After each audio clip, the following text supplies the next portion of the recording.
الحمد لله الذي ارتدى حبيبه في الأرض والسماء والصلاة والسلام على سيدنا ومولانا محمد المصطفى والمصطفى والمرتجى وعلى آله وصحبه ونعظم الهدى ملته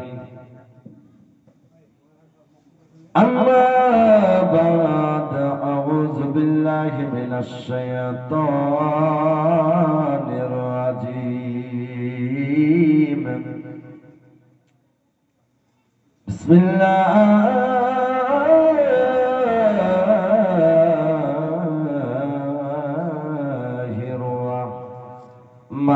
الرحمن الرحيم ألا إن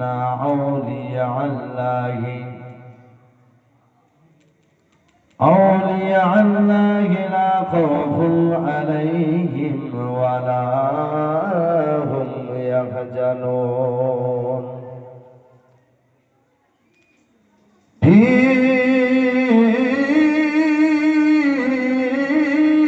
شان حبيبه الكريم إن الله وملائكته يصلون على النبي يا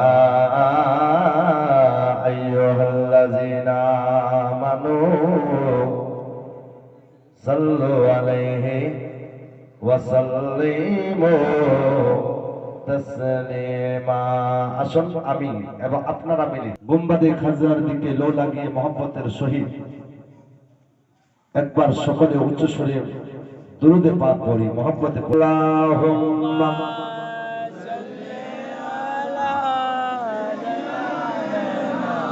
মাওলানা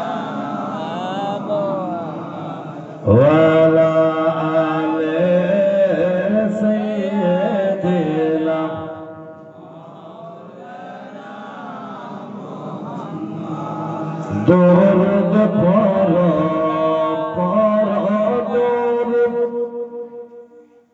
দরুদ পড়ো সবাই একে সুর আল্লাহর নূরে তৈরি হলেন মুহাম্মদ রাসূল আল্লাহুম্মা সাল্লি আলা সাইয়্যিদিনা মাওলানা হালকা বাড়ি দেন আওয়াজটা হালকা বাড়ান ওয়া আলা আলি সাইয়্যিদিনা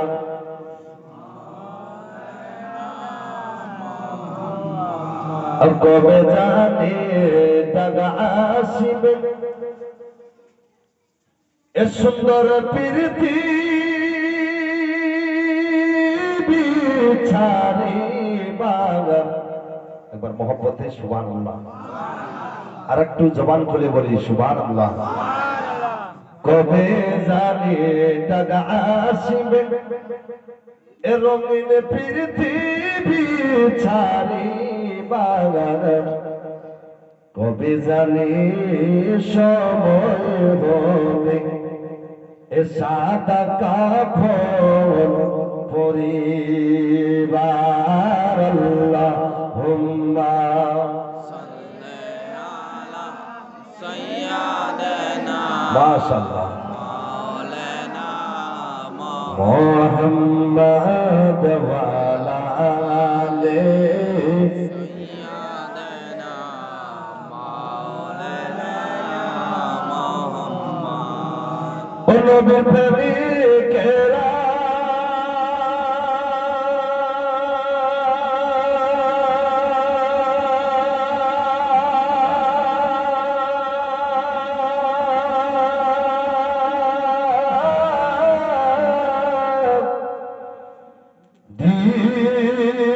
দিশাহারা এ মরণে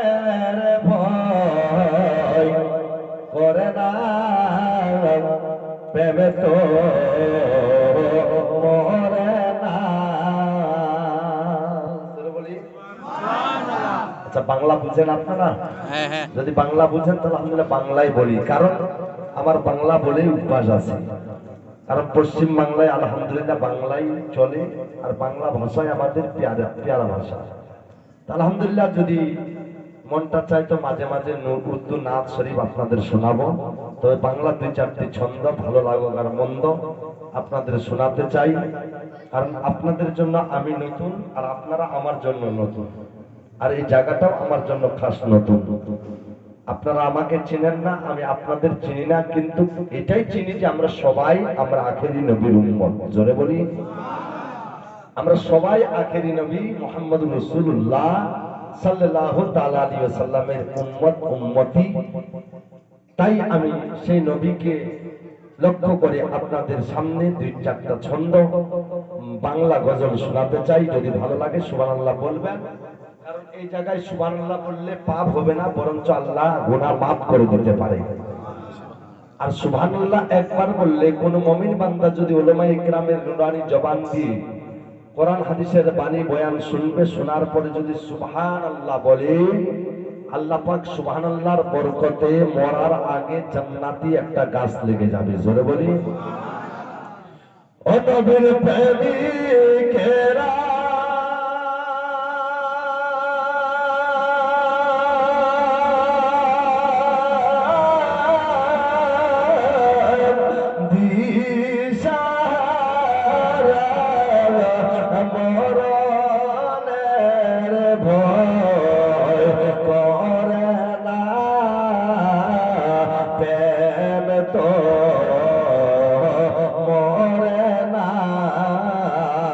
আপনারা বলবেন প্রেম তো মরে না, প্রেম তো মরে, সবাই বলবেন প্রেম তো মরে না। এই কথাটা বলতে পারবেন না? সবাই বলবেন প্রেম তো মরে না। যদি না পারেন তো মরে না কথাটা বলবেন, প্রেম তো। কত ভালো লাগছে, সবাই বলবেন একসঙ্গে, ও নবীর প্রেমিকেরা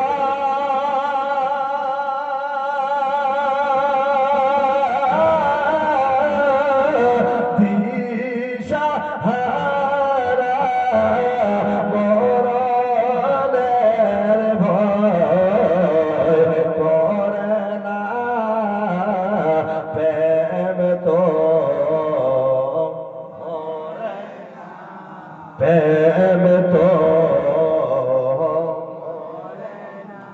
মাশাআল্লাহ, মনে হচ্ছে যে বাংলাদেশের মতো।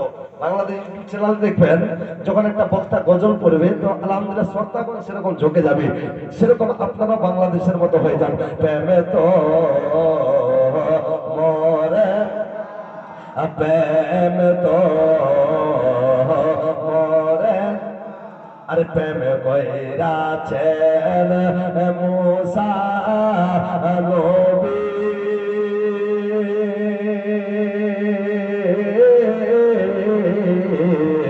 তোর পাহাড়ে গেলেন চলিও,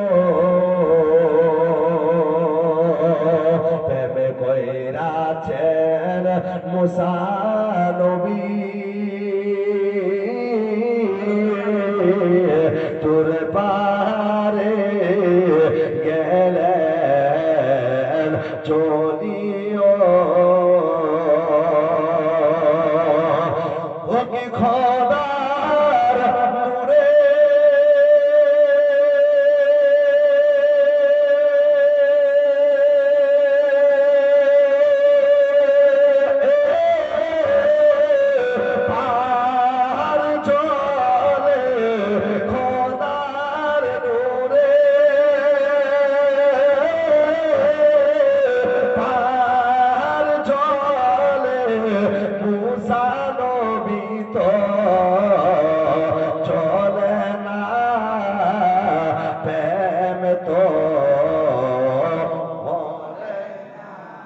প্রেম তো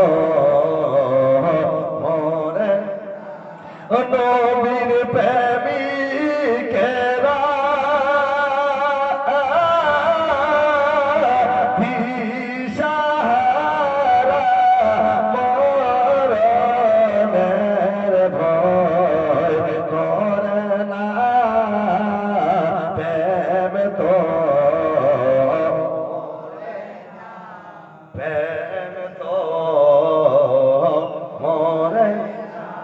প্রেম কইরাছেন ইব্রাহিম নবী। জোরে বলি। হয়তো আপনারা বুঝতে পারছেন যে নবী ইব্রাহিম খলিলুল্লাহ আল্লাহর সঙ্গে মহব্বত রেখেছিলেন এবং আমার নবীর সঙ্গে ভালোবেসেছিলেন। এই জন্য কবি বলছেন প্রেম কইরাছেন ইব্রাহিম নবী নমরুদের আগুনে পড়িও। আগে বলছেন প্রেম কইরাছেন ইব্রাহিম নবী নমরুদের আগুনে পড়িও।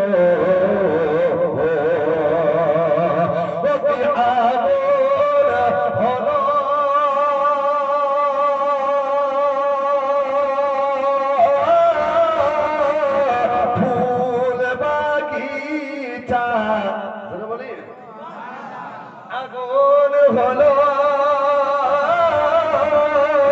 ফুল বাগিচা ইব্রাহিম নবী তো চলে না প্রেম তো মরে প্রেম তো মরে না নবীর প্রেমী তেরা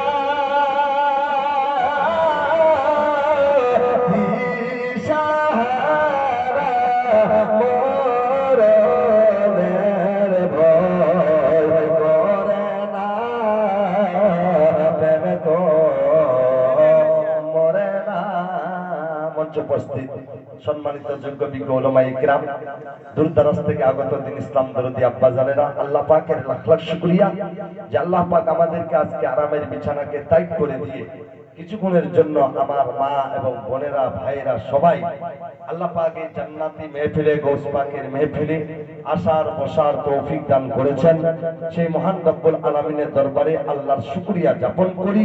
সকলে জবান খুলে এক বাক্যে বলি আলহামদুলিল্লাহ। আলহামদুলিল্লাহ আওয়াজটা খুবই কম হলো, একটু জোরে হবে না বা আরেকবার জোরে হবে না? যদি এই জায়গাতে বলা হতো, এই জায়গা বাদ দিয়ে অন্য জায়গায় বলা হতো, বলেন তো ইনকালাব, তো বুক ফেটে যেত। বলেন তো বন্দে মাতরম, তো মনে হয় গলা ফেটে যেত। বলেন তো খেলা হবে, তাহলে মনে হচ্ছে যে আরো বেশি আগের দিকে চলে যেতাম। কিন্তু এই জায়গায় আপনাকে বাবা খেলা হবে, ইনকালাব জিন্দাবাদ, বন্দে মাতরম বলতে বলিনি, বরঞ্চ কি বলতে বললাম? আরেকবার চলে হবে না?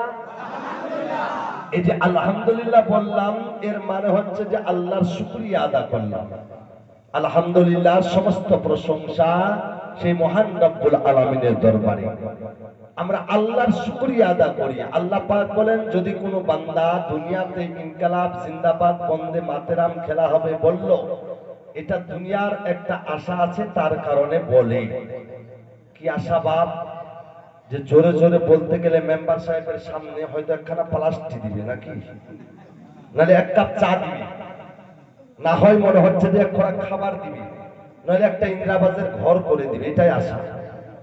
কিন্তু আজকে এই মসজিদের বারান্দায় বসে আমি আপনারা সবাই আল্লাহর শুকরিয়া আদা করলাম।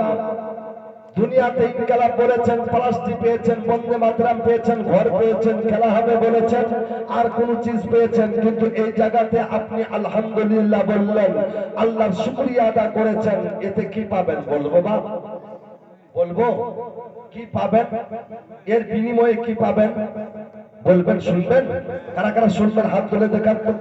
যদি শুনেন এর কথাটা বলে দিব, তবে একটা লোকের কাছ থেকে গৌসে পাকের মহব্বতে আমি 500 টাকা নিব। আলহামদুলিল্লাহ, আছেন দেওয়ার মতো? মুসলমান ভাইয়েরা, আমার মতো ব্যাট বল নাই, আমাদের মতো ফ্রি ফায়ার নাই, আমাদের মতো লড্ডু বোট নাই, আমাদের মতো মোবাইল নিয়ে খেলা নাই। আমার গৌসে পাক খেলা করতেছে ছোট্ট ছোট্ট আল্লাহর পবিত্র মসজিদ যেমন আছে তেমন মসজিদ বানাইয়া, জোরে বলি আর একটু মহব্বতে বলি, ছোট্ট ছোট্ট মসজিদ বানাই, বেনাবার পরে খেলা করে, জয় নামাজ বিছিয়ে দেয়, নামাজের মধ্যে খেলা করে। এ বেনাদার আমার গাউসে পাক মাত্র 8 বছরের বাচ্চা, আমার গাউসে পাক খেলা করতেছেন। খেলা ইতিমধ্যে দেখা যায় বাবা আমার গাউসে পাকের আব্বা জান আবু সালে মুসা জঙ্গিদর নিজের বাড়ি থেকে বের হয়ে চলে যাচ্ছে। ইতিমধ্যে যেতে যেতে যেতে যেতে আমার গাউসে পাকের সামনে দিয়ে চলে যাচ্ছে না, আমার গাউসে পাকের নজরটা বাপের দিকে পড়ে গেল। আব্বাকে বলতে লাগলো, আব্বা গো, ও আব্বা জান আপনি কোথায় যাবেন? বলে বেটা কেন? বলে আব্বা আমিও আপনার সঙ্গে যাব। বলে আব্বা একটু এগুলা কমান তো, এগো কমান, এগুলা পুরো কমাই দেন, এগো কমান। আব্বা আমিও আপনার সঙ্গে যাব। আচ্ছা আপনারা যখন বাড়ি থেকে বের হন, যদি কারো নাতি আছে তো নাতি মনে হয় পিছনে পিছনে যায়, যাই কিনা? দাদু আমিও যাব। আর যদি কারো বেটা আছে, ছোট্ট ছোট্ট বাচ্চা আছে, তো বলে আব্বু আমিও সাথে যাব। বলে কি বলে না? আমার গাউসে পাক বলতে লাগলো, আব্বা গো মনটা চাচ্ছে আব্বা আমিও আপনার সঙ্গে যাব। ও আব্বা যান আমিও আপনার সঙ্গে যাব। আমার গাউসে পাকের আব্বা আবু সালে বলতে লাগলো, বেটা রে তুমি কি করতে যাবা? বলে বেটা তুমি কেন যাবা, কি করতে যাবা? না বেটা না, তোমাকে যেতে হবে না। আমার গাউসে পাক বলে না বাবা আমিও যাব। আমার গাউসে পাকের আব্বা বলেন বাবা আমিও বেটা বলেন গাউসে পাক বলেন আব্বা আমিও যাব। আমার গাউসে পাকের আব্বা বলে না বেটা যেতে হবে না। আমার গাউসে পাক বললেন আব্বা আমিও যাব। আবু সালে মুসা বলতে লাগলো বেটা যেতে হবে না। আমার গাউসে পাক জোরে বলে আব্বা আমিও আপনার সঙ্গে যাব। আমার গাউসে পাকের আব্বা তখন বললেন বেটা তুমি কি করতে যাবা? আমার গাউসে পাক তখন আব্বার কথায় উত্তর দেয়, বলে আব্বা আপনি কি করতে যাবেন? জোরে বলি, বুঝতে পারছেন তো? বলে আব্বা আপনি কি করতে যাবেন? বলে ও বেটা আব্দুল কাদের শোনো শোনো, আজকে শুক্রবারের দিন রে বেটা, আমি যাব ইরাকের মসজিদে জুম্মার নামাজ পড়াতে। কে বলে? কে বলে? নিজের বাবা বলে, নিজের আব্বা বলে, আবু সালে মুসা বলে বেটা আমি যাব জুমার নামাজ পড়াতে। বেটা আমি যাব জুমার নামাজ পড়াতে। আব্দুল কাদের তুমি যাবা কি করতে? বলে আব্বা আপনি যাবেন নামাজ পড়াতে, তো আমি আব্দুল কাদের যাব আপনার সঙ্গে নামাজ পড়তে। জোরে বলি সুবহানাল্লাহ, আর একটু জোরে। আচ্ছা আব্বার মনটা কলিজাটা ঠান্ডা হবে কি হবে না? এরকম ছেলে দেখলে যদি কোনো বাপ যদি আজকে এই শুক্রবারের দিন জুম্মাতে আসে নামাজ পড়ার জন্য, আর যদি বলে যে আব্বা আমিও যাব নামাজ পড়তে, কোন বাপ আছে যে বাচ্চাটাকে নিয়ে আসবে না? আমার গাউসে পাক বলে আব্বা আপনি যাবেন নামাজ পড়াতে, তো আমি আব্দুল কাদের যাব আপনার সঙ্গে নামাজ পড়তে। আল্লাহু আকবার। আমার গাউসে পাক আব্দুল কাদের বলতে লাগলো বেটা ঠিক আছে বেটা চল চলো। আব্বা জানের কলিজা বড় ঠান্ডা হয়ে গেল। আব্বা জান আমার গাউসে পাককে কোলে নিল, লেবার পরে গালের মধ্যে চুম্মা দিতে লাগলো, হোটের মধ্যে চুম্মা দিতে লাগলো। আমার গাউসে পাক আব্দুল কাদের জিলানীকে যেন সুন্দর করে চুম্মা দিতে দিতে উম্মুল খায়ের ফাতেমার কাছে নিয়ে গেল। দেখতেছে ফাতেমা কোথায় যেন আছে, ফাতেমা নাই। আমার গাউসে পাকের আব্বা জান আবু সালে যেন ডাকতে লাগলো, ওরে ফাতেমা কোথায় আছো ফাতেমা, কোথায় আছো ফাতেমা? এ বেরাদার যেমনি ফাতেমা নিজের স্বামীর জবানের আওয়াজ পেল, সঙ্গে সঙ্গে হযরতে উম্মুল খায়ের ফাতেমা ঘর থেকে বের হয়ে নিজের স্বামীর কাছে পৌঁছে গেল। জোরে বলি। আর আমাদের মা বোনেরা দেখবেন যদি বলে ফান্নার মা, বলে কেন ডাকো বারবার? বলে ফান্নার মা এক গ্লাস পানি দে না। বলে টিপল তো আছে টিপে খানা। কি ভাই এরকম হয় কি হয় না? আল্লাহু আকবার বলে। আব্দুর রহমানের মা, কাজ ছেড়ে আসলাম, ধান লাগায় আসলাম, শরীর আর সহে না, এক গ্লাস পানি দে না, বলে টিপে খানা। এই জন্য এরা সকালে খায় কিল, রাতে খায় কিল, দুপুরে খায় কিল। আর একজন বিবি এসে মৌলভী সাহেবকে বলে, মৌলভী সাহেবকে, আমরা স্বামী স্ত্রী দুইজনে নাই মিল, আমি খালি বারবার খাই খালি কিল। বলে কেন? বলে সকালে কিল দেয়, দুপুরে কিল, রাতে কিল। কিল ঘুষা খেয়ে খেয়ে আমার কলিজা বড় নরম হয়ে গেছে। যদি দয়া করে আপনি পারেন আমাকে একটা তাবিজ করে দেন। আর মৌলভী সাহেবের তো চালাক খুব। বলে ঠিক আছে মা, তোকে তাবিজ করে দিব, তেল করে দিব, পানি ফুকিয়ে দিব মা। তবে শোন মা শোন, তুই এগুলো লাগাবি, তোকে এমন কাজ দিবে জীবনে তোর স্বামী আর মারবে না। বলে হ্যাঁ, এরকমের দরকার, যাতে কুড়িয়া হয়ে যায়, কুড়িয়া। আখতার, সুবহানাল্লাহ। দেখেন আখতার ভাইজান কোথায় যে ফুল বরিজত। আচ্ছা, ফুল বরিজত, আলহামদুলিল্লাহ, নতুন শুনলাম গ্রামটার নাম। আর এই যে খড়িবাড়ি এসেছি, এখানেও আমি নতুন এসেছি। ফুল বরিজত, আলহামদুলিল্লাহ। আখতার ভাইজান ওই দেন তাবিজটা করে। মা বোনেরা গালি দিবে নাকি বললে? বলে দি নাকি? বলে তাবিজটা করে দেন যাতে জীবনে না মারে। বলে হ্যাঁ ঠিক আছে মা, তাবিজ তোকে করে দিব। তবে শোন শোন শোন, সকালবেলা তোর স্বামী যখন হাল নিয়ে যাবে, ওই সময় তুই সুন্দর করে তোর স্বামীর জন্য দুধের চা বানাই নিয়ে যাবি, কিংবা দুধের চা বানিয়ে খাওয়াবি। বলে ঠিক আছে, আর কি করব? বলে আর সুন্দর করে 10টা যখন বাজবে তার আগে গরম ভাত রান্না করে নিয়ে যাবে হাল বাড়িতে। বলে ঠিক আছে, আর কি করব? বলে তুমি যখন বাড়ি আসবে সুন্দর করে গরম পানি, গরম ভাত রান্না করে সুন্দর করে ওই পানি, গামছা, তেল, সাবান এক জায়গাতে রাখবি, আর এই তেল তাবিজ সুন্দর করে লাগাবি, তোর কাজ হয়ে যাবে।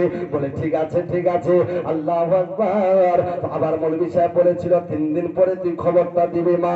এবারে ওই রকম করেছে, প্রত্যেক দিন তেল সাবান সুন্দর করে চা বানিয়ে দেয়, সকালে হাল নিয়ে যাবে যখন, আর সুন্দর করে 10টার সময় খাবার নিয়ে যায় হাল বাড়িতে। আর যখন বাড়ি আসে তো তেল সাবান পানি গামছা তৈয়ার করে রেখেছে।